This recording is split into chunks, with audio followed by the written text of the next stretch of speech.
Mesdames et messieurs et mesdemoiselles, bonjour, bonsoir. La salutation dépend de vos positions précises à travers le monde. Je vous informe que M. Vladimir Poutine est arrivé à bon port.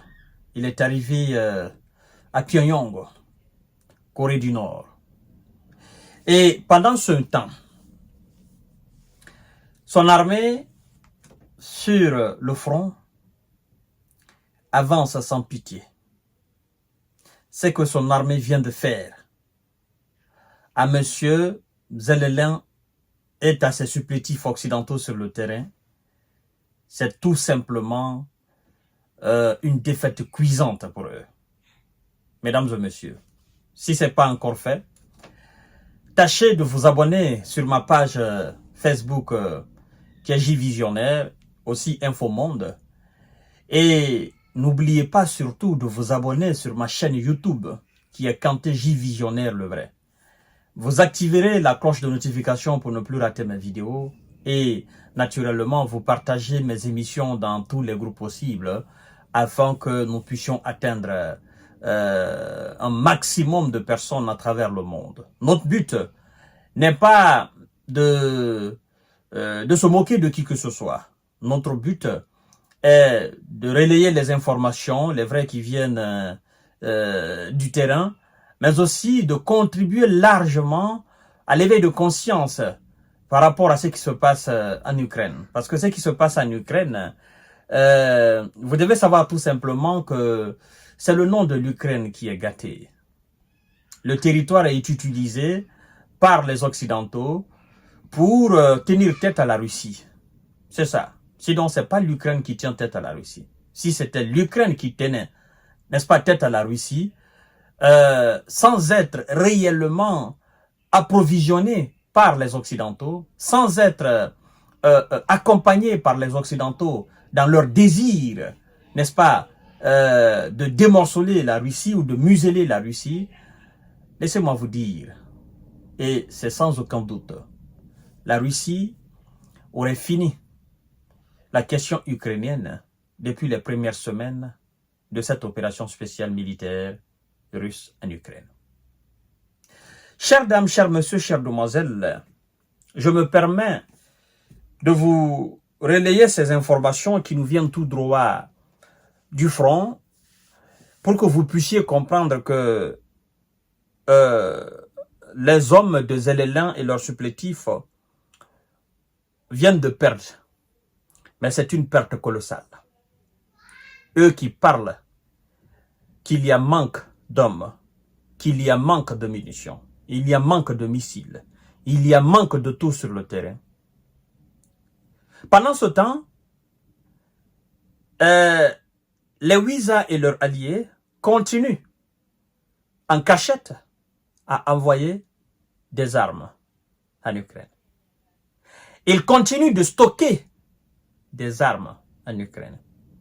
Mais puisque la Russie ne dort pas, les services de renseignement militaire russes ne dorment pas, ils savent exactement où se trouvent les entrepôts.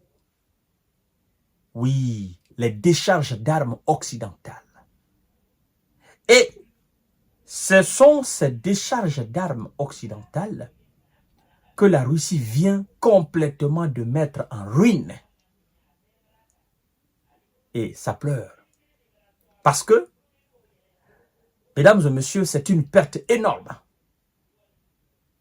Les Occidentaux se disent, mais nous faisons tout pour le tout, pour vous faire parvenir les armes.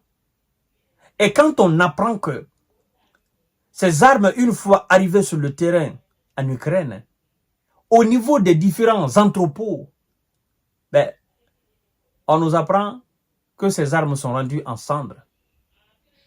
C'est l'argent qui part en fumée.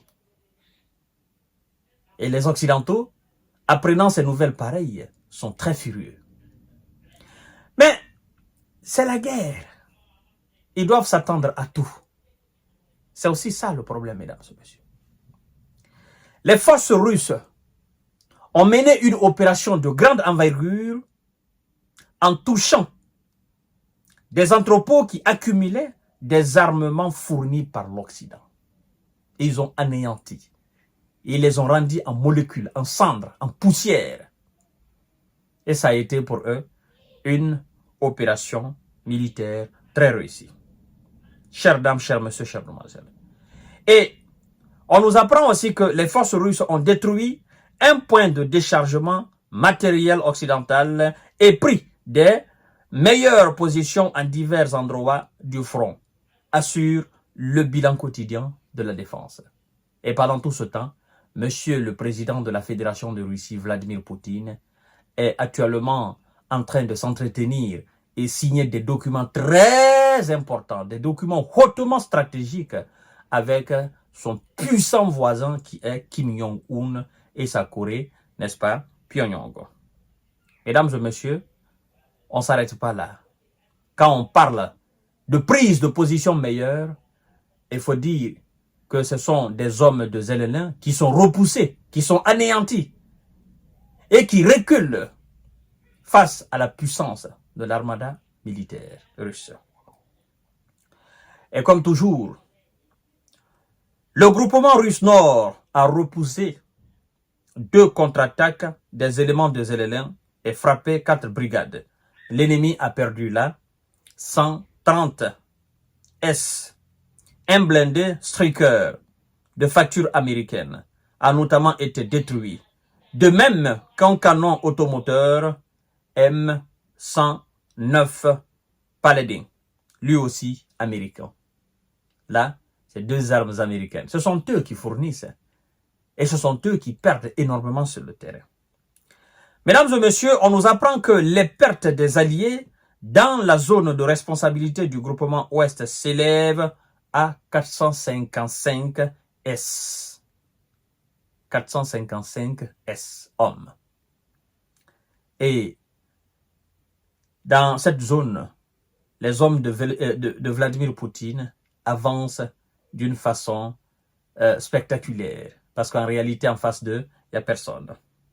Chères dames, chers messieurs, chères demoiselles, le groupement Centre a amélioré sa position tactique et repoussé 4 contre-attaques.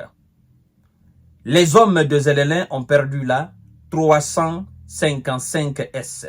2 véhicules blindés de combat Max Pro de la fabrication américaine ont aussi été détruits. C'est toujours des armes américaines. Le groupement S occupe des positions plus avantageuses et a frappé 4 brigades des Alliés. Les pertes à ce niveau se chiffrent à 155 S. Mesdames et messieurs, le groupement Dniepr a frappé 3 brigades dans les régions de Kherson et de Zaporizhzhia. Les forces russes ont détruit une station radar ainsi que 2 lanceurs du système de missiles S-300, n'est-ce pas, et ont été frappés un atelier de production de drones. Les défenses aériennes russes ont abattu 24 drones ukrainiennes et un missile guidé Neptune. Mesdames et messieurs, Monsieur Vladimir Poutine en voyage, voici le bilan de son armée qui continue son opération spéciale. L'on comprend mieux pourquoi. Le porte-parole du Kremlin, M. Dmitri Peskov, a conseillé aux élites ukrainiennes de réfléchir longuement, sérieusement sur la proposition de paix de M. Vladimir Poutine. Il dit que la situation continuera à s'aggraver du côté ukrainien si il ne réfléchissait pas sur la proposition de paix de Vladimir Poutine. Proposition que les Américains et leurs alliés qualifient d'ultimatum et que Vladimir Poutine n'a pas à dicter un plan de paix à qui que ce soit. Mais puisque c'est lui qui est en position de force et c'est lui qui continue de grignoter, comme ils disent, et c'est lui qui continue de grignoter des centimètres carrés, des kilomètres carrés, et que eux ils reculent face à Vladimir Poutine, on verra bien qui va dicter le plan de paix. Et le plan de paix de qui sera respecté.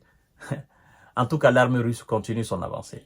À tout à l'heure pour notre série d'informations et de décortiquage. Partagez la vidéo dans tous les groupes possibles. Merci beaucoup.